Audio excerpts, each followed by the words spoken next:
What if the biggest royal scandal of the decade was never buried, just protected by silence? For years, whispers circled around Prince Harry and Meghan Markle, dismissed as internet gossip, brushed aside as conspiracy theories, and ignored by powerful media organizations that seemed determined to look anywhere except at the growing list of questions. But now, something has changed. The wall of silence is cracking. The conversation that once lived only in obscure corners of social media has exploded into mainstream headlines, and suddenly people are asking a question that Buckingham Palace can no longer pretend doesn't exist. Why are so many questions still unanswered? And perhaps more importantly, why is this story erupting right now? Right now, Harry and Meghan Markle's surrogacy scandal has entered the mainstream. This kid's still bald. Still bald and smaller than the one when they were in Canada. Did Meghan Markle use a surrogate? That's been something posited literally for well over 3 years. For Archie. As you can see here, they claim that he was born on 6th May 2019, although we still do not have Third child at this age. She's 44 years old. I think she would need a surrogate. She also lost a child before Lily.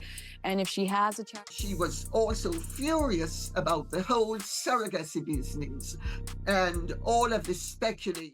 As family, whether it's the line of succession or genealogy, and the ability to see, quote, by a surrogacy scandal, said sources, who added the diva's very own dad is casting with her pregnancy. And, they even had a picture of her, standing in the forest, like cupping her. For years, critics, royal observers, and commentators claimed there were inconsistencies surrounding the births of Archie and Lilibet. Yet every time those concerns surfaced, they were dismissed, mocked, or quietly pushed aside. The media knew about the rumors. That's the uncomfortable reality. They knew. They saw the discussions. They heard the concerns. But somehow the story never gained traction in the mainstream. Until now. Suddenly, major publications are stepping into territory they once avoided entirely. And when that happens, people start wondering whether somebody somewhere knows more than they're saying. The most shocking twist isn't even the allegations themselves. It's the growing number of people connected to the story who are speaking out. Names that once remained silent are now appearing in reports. Sources are talking. Insiders are talking. And according to reports, even individuals close to royal circles are acknowledging that questions have existed for years, not weeks, not months, years. Think about that. If these concerns were supposedly baseless, why have they continued to resurface again and again despite relentless efforts to shut them down? Then came the bombshell involving Meghan's own family. Suddenly, attention shifted toward comments reportedly connected to her father, Thomas Markle. This wasn't some random online critic. This wasn't a royal commentator building an audience through controversy. This was family. The very family Meghan spent years distancing herself from. And when family members start publicly questioning narratives that have been presented to the world as settled fact, people pay attention. The story instantly became harder to dismiss. What makes this entire situation so explosive is the timing. Why now? Why are publications suddenly willing to discuss topics they previously ignored? Why are insiders speaking more openly than before? Some observers believe the answer is simple. Pressure has reached a point where silence is no longer sustainable. Questions that were once easy to avoid have become impossible to ignore. And every unanswered question only fuels more speculation. According to reports, the controversy has expanded far beyond social media arguments. Discussions are allegedly reaching levels that many never expected. Concerns about succession, constitutional procedures, and long-standing royal traditions are being dragged into the spotlight. Suddenly, this isn't merely celebrity gossip.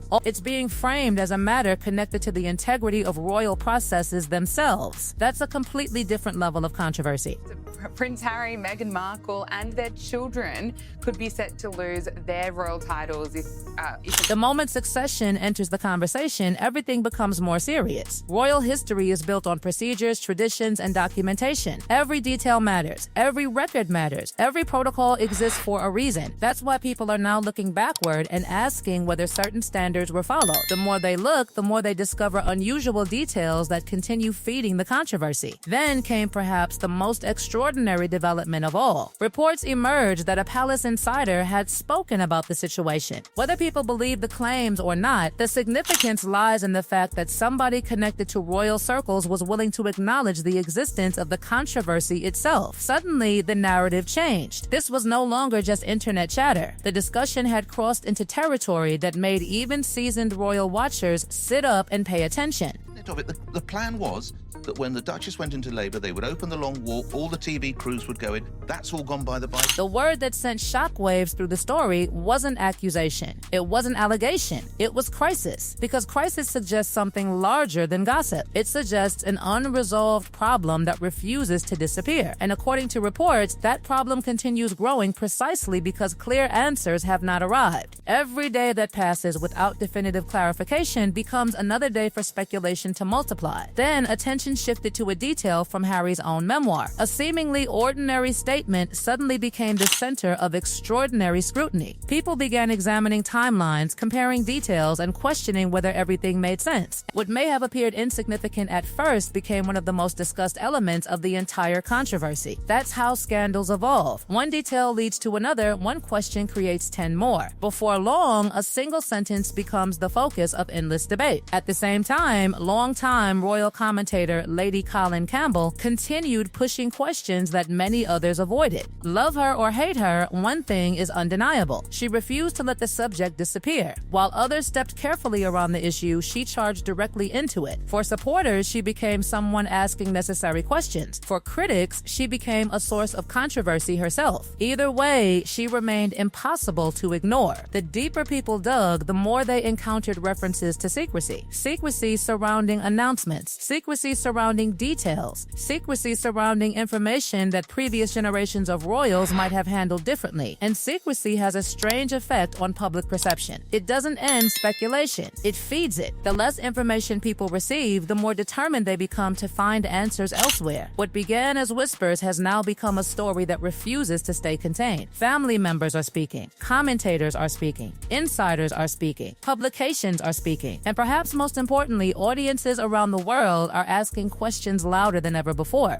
The silence that once protected this story is no longer as powerful as it used to be. And just when it seemed the controversy couldn't grow any larger, attention turned towards centuries of royal history itself. Because according to some observers, the roots of this battle stretch far beyond Harry, Meghan, Archie, or Lilibet. So they stretch back hundreds of years to a moment that changed royal succession forever. A moment that would transform this modern controversy into something far bigger than anyone originally imagined. Before anyone dismisses this controversy as just another round of royal gossip, there is one uncomfortable reality that keeps dragging the discussion back into the spotlight. The questions refuse to disappear. Every attempt to move on seems to create even more attention. Every denial is followed by new speculation. Every period of silence becomes another clue in the minds of those already convinced that something isn't being fully explained. And that's exactly why the story has reached such a dangerous stage for everyone involved. It's no longer about a single allegation. It's about trust. The people driving this debate argue that the issue isn't personal. They insist it isn't about attacking children or settling scores with Harry and Meghan. Instead, they frame it as a matter of consistency. For centuries, royal institutions have depended on public confidence. The rules were designed to eliminate doubt before doubt could become a crisis. And according to critics, the problem today is that doubt has been allowed to grow unchecked. Whether those doubts are justified or not, they exist. And once public trust starts eroding, rebuilding it becomes incredibly difficult. The controversy becomes even more dramatic when history enters the picture. Suddenly, commentators aren't talking about modern celebrities anymore. They're talking about events that shaped the monarchy itself. They point to moments when questions surrounding royal births created chaos, division, and political instability. The lesson from those historical episodes was simple. Questions left unanswered become far more dangerous than questions answered directly. That historical shadow now hangs over the entire debate. The more observers compare past royal protocols to present circumstances, the louder the conversation becomes. Critics argue that transparency would end everything immediately. Supporters of Harry and Meghan argue that private medical matters should remain private. Both sides believe they are defending an important principle. And that's what makes this battle so explosive. It isn't just a fight over facts. It's It's a fight over competing ideas about privacy, accountability, and public responsibility. Meanwhile, another strange chapter emerged when allegations surfaced about attempts to discredit individuals who continued discussing the story. Suddenly, the controversy expanded beyond succession questions and into claims of narrative control. Was somebody trying to silence critics? Was someone attempting to damage reputations? Or were these merely unrelated incidents being pulled into an already chaotic situation? The uncertainty only added another layer to an already complicated mystery. Then came discussions about public image, media strategy, and carefully crafted narratives. Critics began examining everything through a different lens. Every statement, every interview, every documentary appearance, every emotional revelation. To supporters, these were genuine expressions of personal experience. To skeptics, they looked like pieces of a larger public relations machine.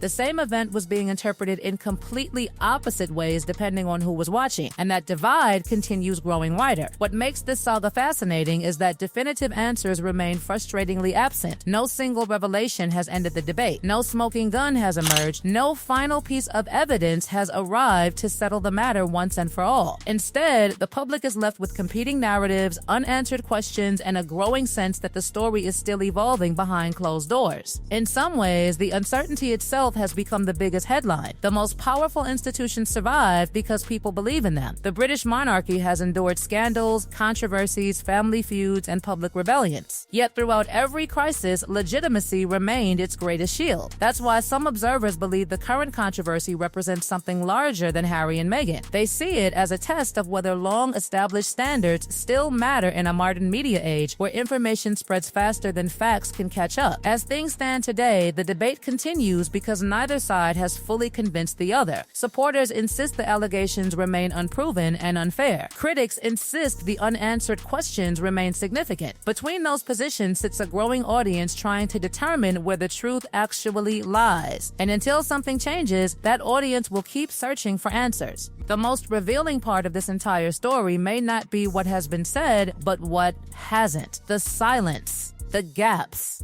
the missing explanations. In controversies like this, people often listen to what's absent just as carefully as what is present. That's why the conversation keeps growing despite years of attempts to shut it down. The more the story is avoided, the more attention it attracts. And now the situation has reached a point where even mainstream publications, palace insiders, royal commentators, and members of the public are discussing this same fundamental issue. They may disagree on the conclusions, but they're asking many of the same questions. That alone represents a dramatic shift from where this story began. Whether the controversy eventually ends with complete vindication, unexpected revelations, or simply more unanswered questions remains impossible to know. But one thing is becoming increasingly clear. This story is no longer living in the shadows. It's moved into the center of the conversation. And until the questions stop, the speculation won't stop either. Every day that passes without a definitive resolution adds another chapter to a saga that has already become one of the most talked about royal controversies in recent memory. The next development could change everything or deepen the mystery even further.